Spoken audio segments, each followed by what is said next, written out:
Alors, je vous préviens, c'est une chronique qui va me valoir des points Godwin.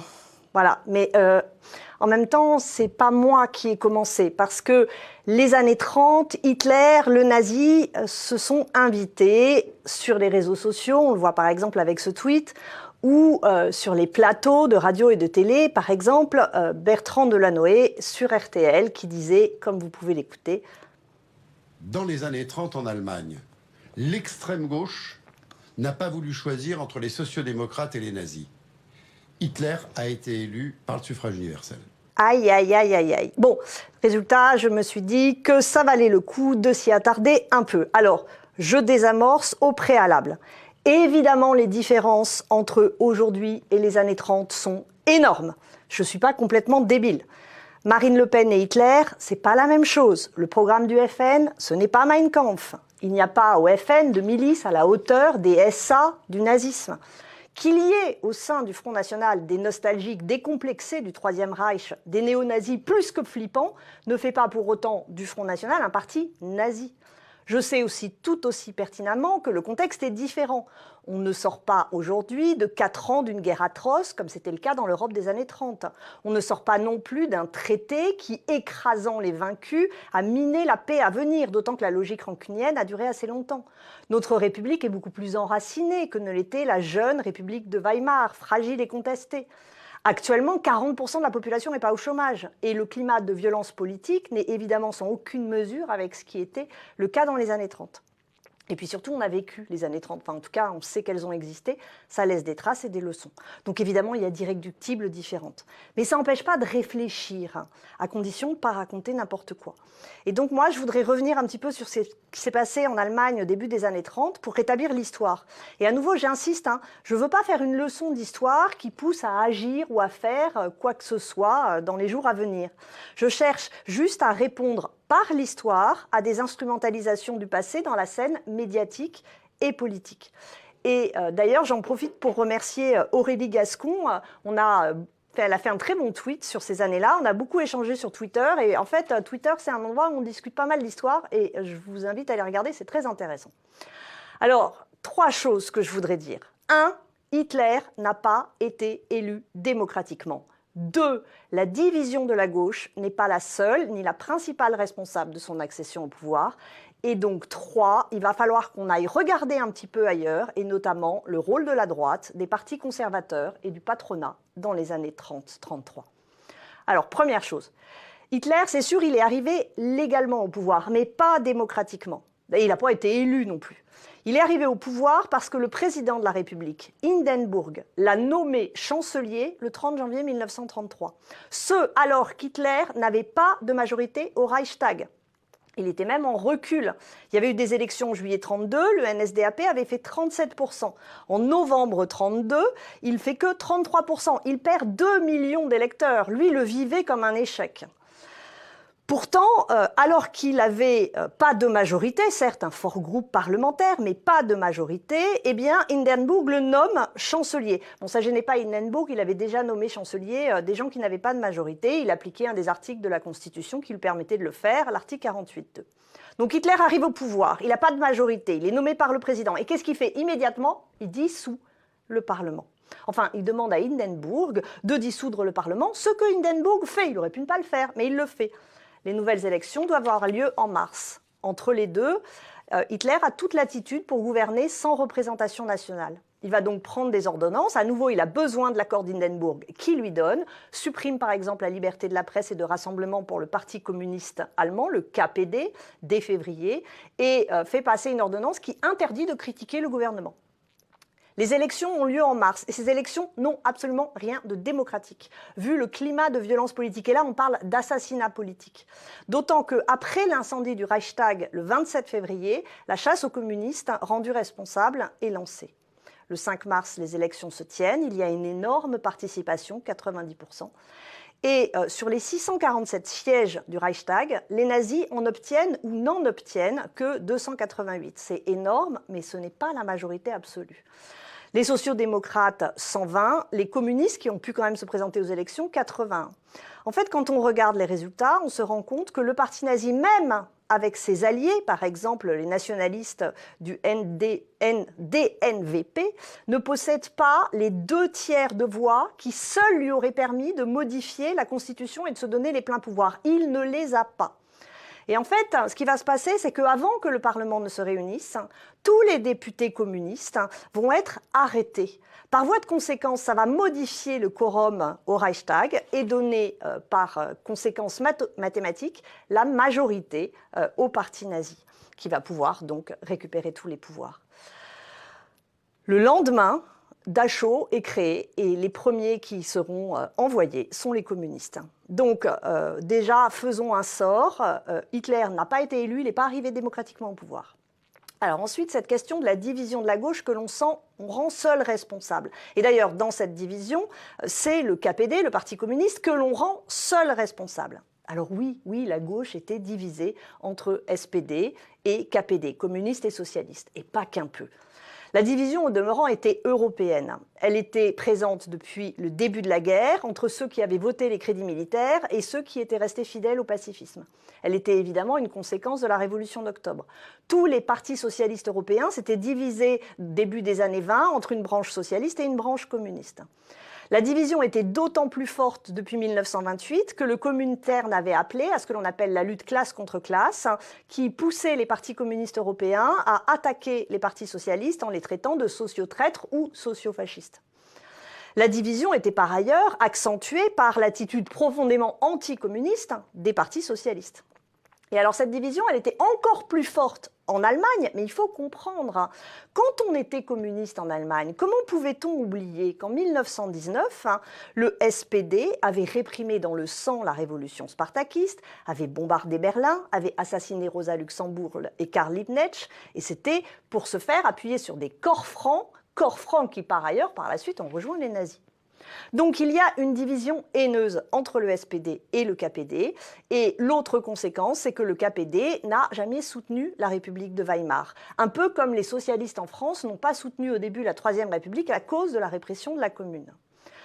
En tout cas, tout ça est très complexe et il y avait des torts absolument partagés entre les deux partis. Par exemple, en juillet 1932, suite à un putsch en Prusse, le KPD avait proposé au SPD de faire un front commun. Le SPD avait refusé. En janvier 1933, après la prise de pouvoir d'Hitler, le KPD avait proposé de faire une grève générale de protestation. À nouveau, le SPD ne l'avait pas soutenu. Mais bon, en même temps, il y avait des trucs pas jolis du côté du KPD. En janvier 1931, les communistes avaient soutenu un référendum pourtant organisé par les nazis, qui étaient contre les socialistes. En Berlin, à nouveau, 1932, le KPD avait accepté, avait même encouragé les nazis à rejoindre une grève qu'ils avaient organisée dans les transports. Donc vous voyez, les choses sont très complexes et c'est évidemment extrêmement simplifier les choses et trahir ce qui s'est passé que de juste dire le KPD n'a pas voulu voter avec le SPD.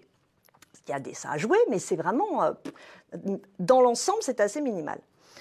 Alors, ce que ça montre en fait surtout, c'est que quand on confond un adversaire politique avec un ennemi, que l'on traite un adversaire politique comme un ennemi, là c'est assez dangereux. Et puis, si on doit chercher les responsabilités, on va les chercher, mais on va les chercher partout. Allons-y vraiment dans la recherche des responsabilités. Regardons par exemple ce que faisaient les anciennes élites impériales, la droite allemande d'une certaine façon. Ils n'avaient pas non plus accepté la République de Weimar. Ces anciennes élites impériales passaient leur temps à pleurer sur la splendeur perdue de l'effondrement du Reich, du deuxième, celui de la fin du XIXe siècle, sur la nécessité de redonner toute sa puissance à l'Allemagne. Un type de discours de la décadence nationaliste qu'on entend souvent encore aujourd'hui. Droite et nazisme partageaient finalement les mêmes conceptions nationalistes haineuses. Alors oui, ces idées venaient du XIXe siècle, elles avaient été reprises par les nazis qui les avaient radicalisées, qui surtout les avaient biologisées. Mais les partis conservateurs les avaient elles aussi dans leur logiciel. Et d'ailleurs, l'antisémitisme, la désignation des juifs comme ennemis de l'intérieur, comme responsables de cette décadence, c'était évidemment au cœur de l'idéologie nazie, on le sait, mais c'était aussi partie prenante du logiciel de la droite conservatrice de l'époque.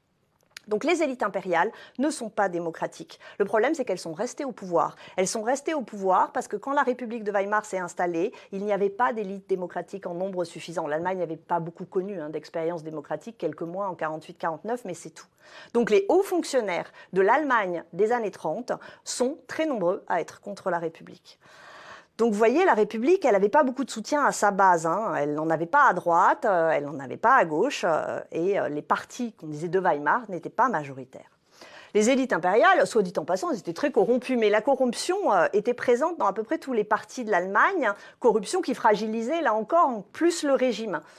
Le NSDAP aussi, d'ailleurs, le parti nazi, était corrompu. Hitler, par exemple, se soustrayait à l'impôt sur les droits d'auteur de son best-seller atroce, Mein Kampf. Autre point intéressant de comparaison, l'Allemagne est en crise, une crise terrible. Au pouvoir, depuis l'entrée en crise, il y a le Zentrum, c'est un centre droit catholique, qui est soutenu par le SPD, les socialistes, un soutien timide mais un soutien quand même. Or, pour régler la crise, ils vont faire des mesures économiques absolument drastiques, qu'ils vont imposer à coup d'article 48 de la Constitution de Weimar, qui est un article qui permet de gouverner par ordonnance. Donc cette pratique du pouvoir, à la fois mesure économique drastique et pratique autoritaire du pouvoir, ça a deux conséquences. Ça fragilise la République et évidemment, vous vous en doutez, ça n'aide pas le KPD à soutenir et à se rallier avec le SPD qui soutient ce type de politique. Donc, vous avez une droite qui va des partis libéraux aux conservateurs, en passant par le Zentrum, une droite qui veut en finir avec la République de Weimar, une droite qui la mine de l'intérieur et qui, au passage, se débarrasserait bien du Parti communiste, puisque leur anticommunisme était violent. Et là, Hitler monte. Et qu'est-ce que s'est dit cette droite? Elle s'est dit, on va l'utiliser, un peu comme Thiers en 48 se disait de Louis-Napoléon Bonaparte, c'est un idiot qu'on mènera, et pareil. Ils pensent qu'Hitler, qu'ils appellent le peintre en bâtiment, en fait, il faisait juste des toiles un peu mochardes, mais bon, le peintre en bâtiment, c'était encore plus négatif pour eux. Ils pensent qu'il sera manipulable, qu'ils en feront leur affaire. Donc, ils laissent voir, ils encouragent Hindenburg à le nommer chancelier, pensant après récupérer les choses. Il y a donc une responsabilité très forte des élites conservatrices, et on a souligné le rôle d'Hindenburg au début de la chronique. Ajoutez à ça qu'une bonne partie du patronat soutenait massivement le parti nazi. Il le finançait, lui donnait des locaux, par exemple, dans lesquels le parti nazi organisait des soupes populaires qui lui permettaient d'embrigader les plus démunis. Certains grands industriels avaient adhéré au parti. Comme beaucoup tenaient des médias, ils les ont mis à son service. Par exemple, Hugenberg, magnat de la presse conservatrice, a travaillé à rendre Hitler fréquentable. Quand on regarde la campagne de 1932, les nazis, ils ont collé des millions d'affiches, imprimé 12 millions de journaux, organisé 3000 meetings. Hitler, il allait d'un meeting à l'autre dans un avion privé. Le parti nazi, en 1932, c'est des milliers de permanents.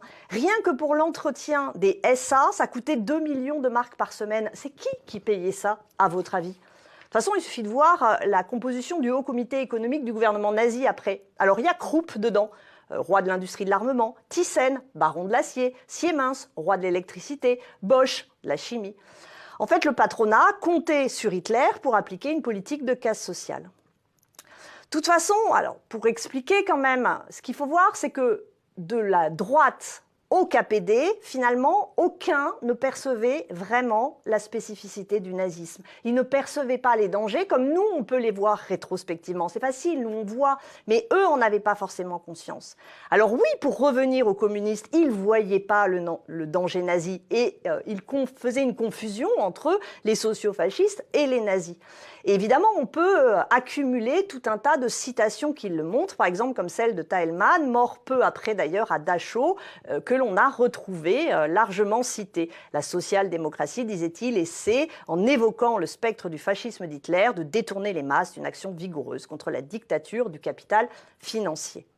Il faut voir en plus que le KPD suivait des directives du Comintern qui avaient encore moins d'éléments pour comprendre la spécificité du nazisme. Mais la droite ne comprenait pas plus.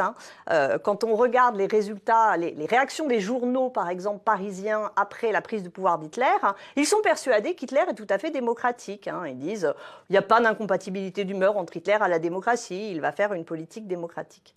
Finalement, un des premiers qui a vu le danger, c'est Trotsky.